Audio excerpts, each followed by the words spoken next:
जनजीवन संवाद उपस्थापन मु लहरिका पट्टनायक। विश्वर सर्वबृहत गणतंत्र भारत में निर्वाचन सबुठारु बड़ पर्व कहले भूल हेब नाही।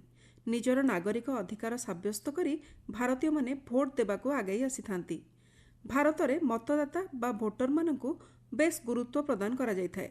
मतदान तथा मतदातांक महत्व दर्शाइबा लगी देश में प्रतिवर्ष जनवरी 25 तारिख में पालन करा जाए जातीय मतदाता दिवस। 1950 मसीह एही दिन भारतर निर्वाचन आयोग गठित होइतिला। एही अवसर में आसंतु जानिबा देश तथा विदेशर गणतांत्रिक प्रक्रिया सह जड़ित किछि रोचक कथा। नागरिक भावे मताधिकार साब्यस्त करने सह भोट देथिबार सूचक भावे हातरे लागिथिबा काली समस्ते बेस खुशी रे प्रदर्शन करिथांती। भोटरक हातरे काली लागिले मन आपे गर्वरे उत्फुल्लित हो जाए।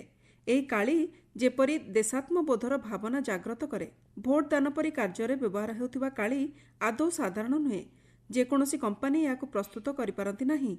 भारत में मैसूर स्थित Mysore paints and varnish limited नामक कंपानी समग्र देश में निर्वाचन पई काली जोगाई थांती। एही कंपानीर काली मध्य विश्वर प्राय 25 देश को रप्तानी होइथाय। भोटर काली रे थिबा सिल्वर नाइट्रेट चर्मरे लागिबा परे एथिरे थिबा लवणांश सह प्रतिक्रिया करी सिल्वर क्लोराइड सृष्टि हुए, जहा जल रे द्रवीभूत हुए नाही। तेणु भोटर काली पानी, साबुन एपरिकी गरम पानी, अल्कोहल, नेलपॉलिश रिमूवर किंबा ब्लीच द्वारा छाड़ी न थाए। केवल किछि दिन परे त्वचार मृत कोष बदली नूतन कोष सृष्टि हेबा परे एही काली दाग चली जाए। विश्वर सर्वोच्च मतदान केन्द्र भारत में ही रही। हिमाचल प्रदेश तासीगंग एही आख्या हासिल करथिबा बेले यह शीतल मरु भावे परिचित लाहौल स्पीतिर स्पीति घाटी रे रही। तासीगंग समुद्र पतन ठारू 15,256 फुट उच्चरे अवस्थित। स्पीति घाटीर मुख्यालय काजा ठारू यह प्राय 35 किलोमीटर दूर। वर्षकु 6 मास एही स्थान बरफावृत रहुथिबा बेले एठारे अम्लजानर अभाव भी देखा जाए।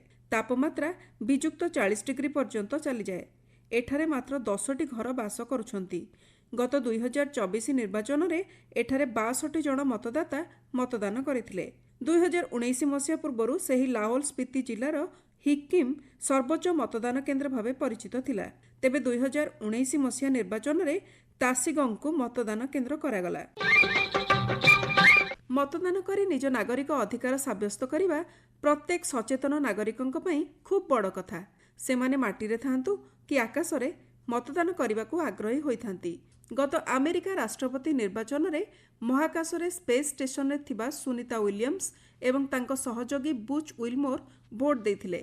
टेक्सास नियम अनुसार 1997 मसीहारू महाकाशचारी माने स्पेस स्टेशन रे थिले भी मतदान करी निज कर्तव्य संपादन करुछंती। टेक्सास रे अमेरिकीय महाकाश गवेषणा संस्था नासार जॉनसन स्पेस सेंटर रही। महाकाश रे थिबा स्पेस स्टेशन रो ऑर्बिटिंग लैबोरेटरी महाकाशचारी माने इलेक्ट्रोनिक बैलेट रे भोट देइथांती। एथिपई सैटेलाइट फ्रिक्वेंसी जोगे electronic ballot paper space station को पठा जाए एवं सेमाने एहाकु पूर्ण करी पुणी पृथ्वी को पठाइथांती। 1997 मसीह स्पेस स्टेशन रो मतदान करिथिबा प्रथम महाकाशचारी थिले डेविड वुल्फ। से मीर स्पेस स्टेशन रो भोट देथिले, जहा एबे बंद हो जाइछि।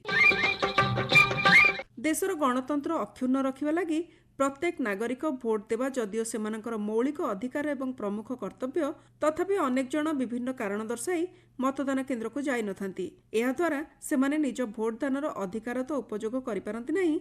एई गोटिए भोट अनेक समय रे बहुत भारी पड़े। केवल निर्वाचन रे नुहे, अन्य विभिन्न क्षेत्र रे भी गोटिए भोट देश एवं विश्व इतिहास रे बहु गुरुत्वपूर्ण घटनार कारण होई रहिछि। एई जेमिति 1776 मसीह मातृभाषा जर्मनी हेबो कि इंग्राजी याकु नै अमेरिका रे भोट करा जायतिला। गोटिए भोट जोगु अमेरिकीयंक मातृभाषा भावे मान्यता पाइथिला इंग्राजी। 1875 मसीह फ्रांस रे शासनर छवि बदली गला। गोटिए भोट जोगु फ्रांस रे राजतंत्रर पतन होई गणतंत्र व्यवस्था आरंभ होला। पुणी 1923 मसीह आडोल्फ हिटलर गोटिए भोट रे विजयी होई नाजी दलर मुखिया होइथिले, जहा इतिहास बदलाई देथिला।